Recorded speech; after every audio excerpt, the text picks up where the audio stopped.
historiquement, le Canada s'est défini en opposition à la société américaine, autant depuis les référendums québécois, je pense que la société canadienne, anglo-canadienne, est en train de se construire dans l'opposition à la société québécoise. A priori en opposition au nationalisme québécois, mais par extension à toute la société québécoise. Alors c'est pour ça que je m'intéresse à la société anglo-canadienne. Donc j'ai parlé d'idéologie politique parce que c'est beaucoup sur ce terrain-là que les sociocentrismes québécois et canadiens se sont opposés dans l'histoire. Je suis partie d'une définition d'Henri Bourassa qui disait, qui s'adressait aux Anglo-Canadiens pour leur faire comprendre qu'ils n'avaient pas à craindre le sentiment d'appartenance des Canadiens français. Pourquoi ils n'avaient pas à le craindre? C'est parce que il le définissait comme étant une fidélité morale et politique à la France, une fidélité morale et religieuse. Non, c'est pas ça, pardon. C'est donc une fidélité morale et intellectuelle à la France, une fidélité politique à l'Angleterre, et ces deux fidélités-là, selon Henri Bourassa, étaient entièrement subordonnées au patriotisme exclusivement canadien, des Canadiens français. Donc, au départ, j'ai voulu comprendre justement cette idéologie politique, cette configuration, cette hiérarchie des valeurs entre les différentes loyautés ou les différentes fidélités du Canadien français. Et donc, j'ai compris que, en fait, Bourassa, il n'essaie pas de convaincre les Franco-Québécois ou les Canadiens français, mais c'est vraiment aux compatriotes anglophones qu'il s'adresse. Et donc ça, c'est le tournant du 20e siècle, 1896-1920 à peu près. Et à cette époque-là, pourquoi les Anglo-Canadiens ils ont besoin d'être convaincus? C'est parce que toutes les élites anglo-canadiennes, puis une bonne partie du peuple aussi, les différents groupes sociaux, sont totalement absorbés ou ils sont dans l'ambition impériale. C'est-à-dire que ce qu'ils veulent, eux, c'est défendre l'Empire britannique. Et leur façon de définir le Canada, c'est en fonction de son appartenance à l'Empire britannique. Alors, donc Bourassa les critique parce que ces Canadiens, pour lui, ils ont deux mères patries, l'Angleterre et le Canada. Et donc il dit en gros aux Canadiens anglais, inspirez-vous des Canadiens français qui ont bien des fidélités à la fois envers la France et envers l'Angleterre, mais qui subordonnent ces fidélités-là au bien commun canadien, strictement canadien. Donc, Bourassa ne parle pas de nationalisme, il parle de patriotisme.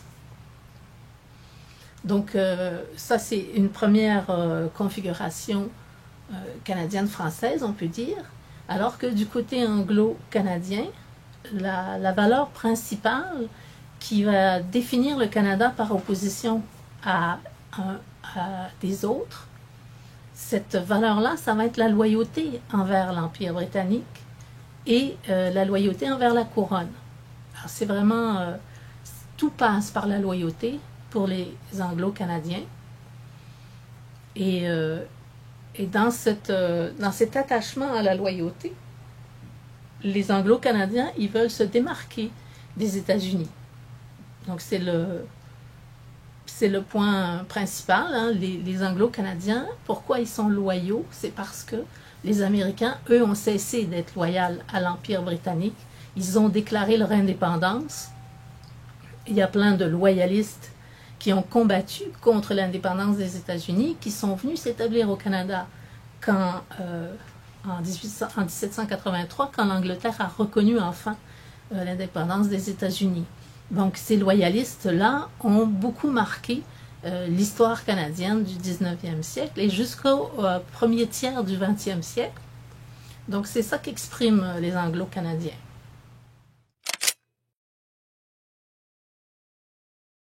l'histoire, cette loyauté va se transformer. On va rester attaché aux institutions politiques canadiennes, c'est-à-dire on va continuer à dire que ce qui nous distingue, ce sont nos institutions politiques, sauf que ces institutions-là vont changer. Ce ne sera plus l'insertion dans l'Empire britannique, mais ça va être au contraire ce qui nous en éloigne, c'est-à-dire le drapeau canadien, mais qui n'est pas non plus une négation de l'héritage britannique.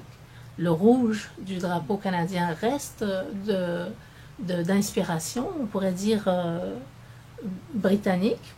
Donc, on s'est doté d'un drapeau dans les années 60.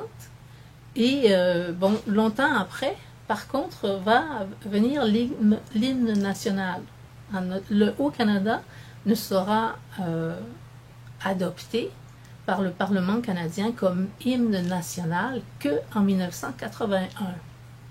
Donc après le référendum de 1980 et précisément en réaction contre les manifestations nationalitaires québécoises de 1980. Donc ça, pour moi, c'est vraiment là qu'il y a un basculement qui se fait et le Canada anglophone va réfléchir à ce qu'il est ou à ce qui le distingue comme société ou comme nation en opposition à ce qu'il perçoit de ce que serait le Québec. D'un côté, on a le Canada français qui voulait donc s'extirper de l'Empire britannique, puis ensuite on a le Québec qui cherche à s'extirper de la Confédération canadienne. Hein, pour les nationalistes québécois, Ottawa, il exerce une tutelle qui est inacceptable. Donc,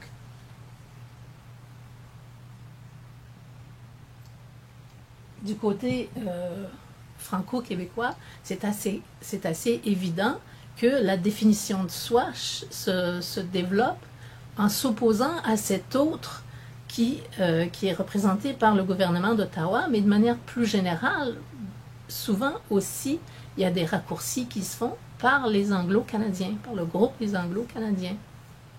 Donc du côté québécois, c'est relativement facile à concevoir qu'il y ait cette relation où on cherche à se définir en s'extirpant de quelque chose qui est associé à un autre, à une altérité. Mais le même mouvement est vrai du côté anglophone. Et c'est là où c'est intéressant parce que c'est comme si ça se fait de manière moins consciente du point de vue anglo-canadien. Donc si on va définir, on va dire par exemple, on va définir le Québec comme une province qui est nationaliste, qui est trop nationaliste, au point de devenir provincialiste, selon le point de vue anglo-canadien. Donc, puisqu'on définit le Québec de cette façon-là, le Canada ne va pas développer une forme de nationalisme. Ou en tout cas, ça va être un nationalisme qui ne dit pas son nom. Parce que les nationalistes, c'est les autres. Ce sont les Québécois.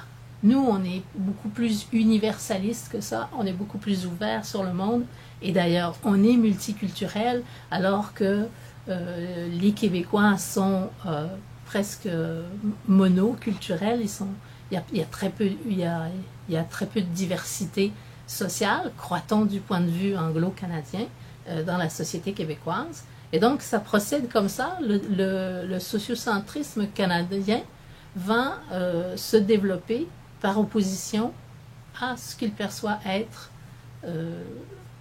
les caractéristiques de la société québécoise. Au tournant du XXe siècle, les différences culturelles, les différences religieuses étaient beaucoup plus grandes. Dans l'attachement dans la loyauté à l'Empire britannique, il y a la conviction le credo WASP, hein, White Anglo-Saxon Protestant.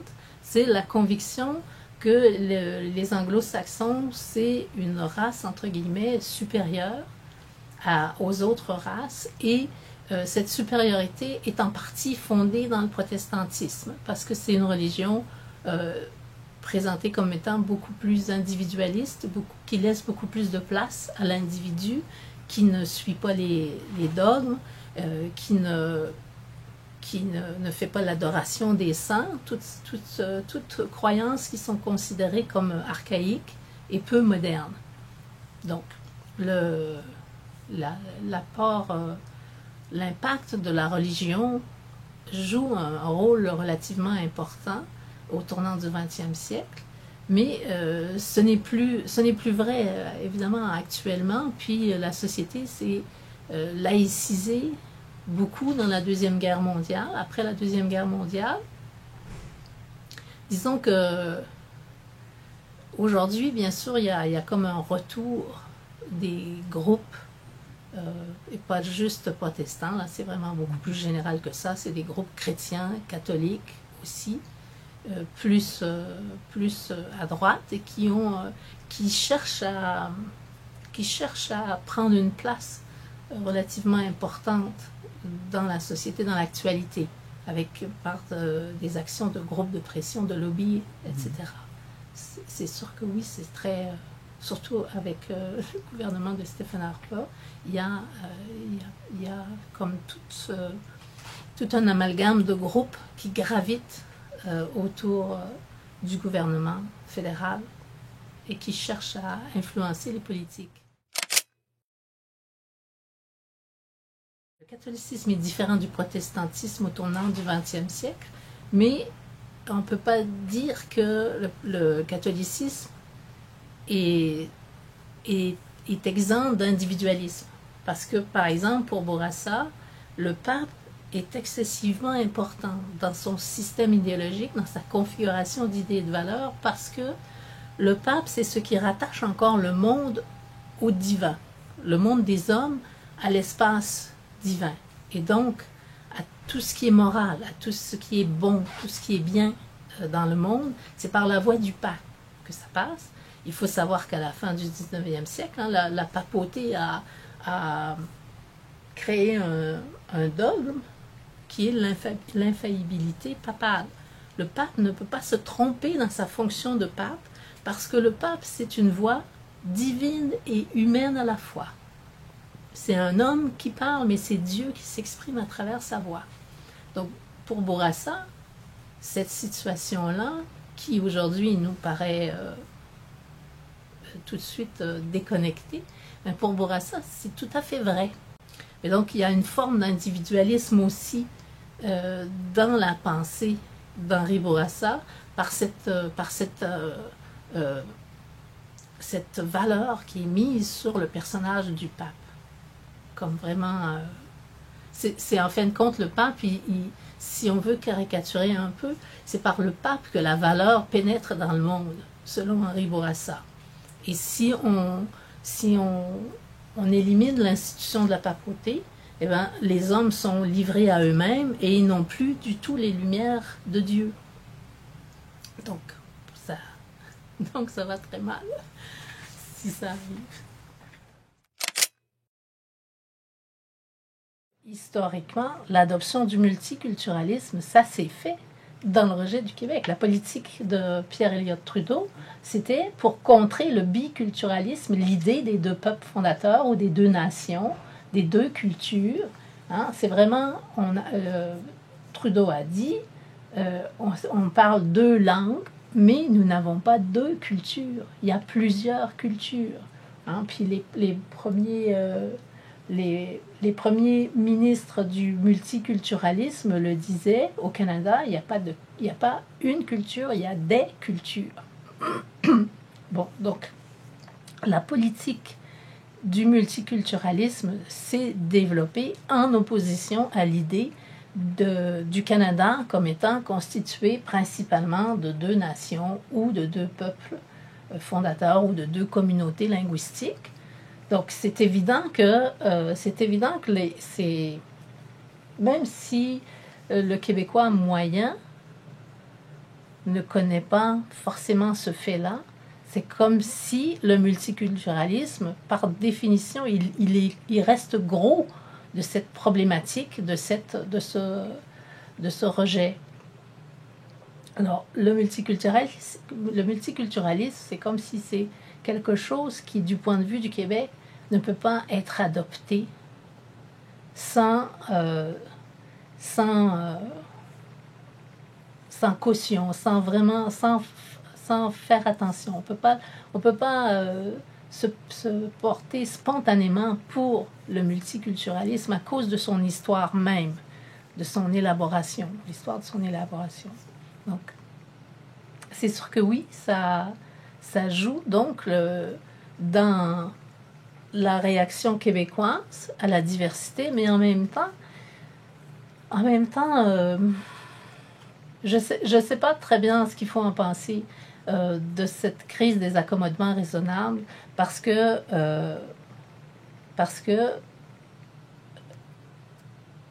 les gens, par exemple, avec la charte des valeurs de l'automne dernier, les gens qui étaient en faveur, très fortement en faveur, selon les sondages, de la charte des valeurs, c'est des gens qui habitent en région où il n'y a pratiquement aucune immigration. Ceux qui étaient largement contre l'adoption d'une charte des valeurs, c'était les gens de Montréal, là où la grande majorité des immigrants sont installés. Donc je suis un peu, disons, ces chiffres-là me gênent. Je me dis, il y a vraiment un travail d'information qui doit être fait, qui n'est de toute évidence pas fait. Et je suis gênée parce que, au fond, je suis déçue. Ça semble dire que les Québécois, ils ne sont pas ouverts à la diversité, dans la mesure où ils n'y sont pas confrontés. Donc, tant que ça reste quelque chose d'abstrait, ils sont contre. Mais quand concrètement, ils sont en contact avec des gens de différentes origines, l'accommodation des différences ne semble pas poser de problème.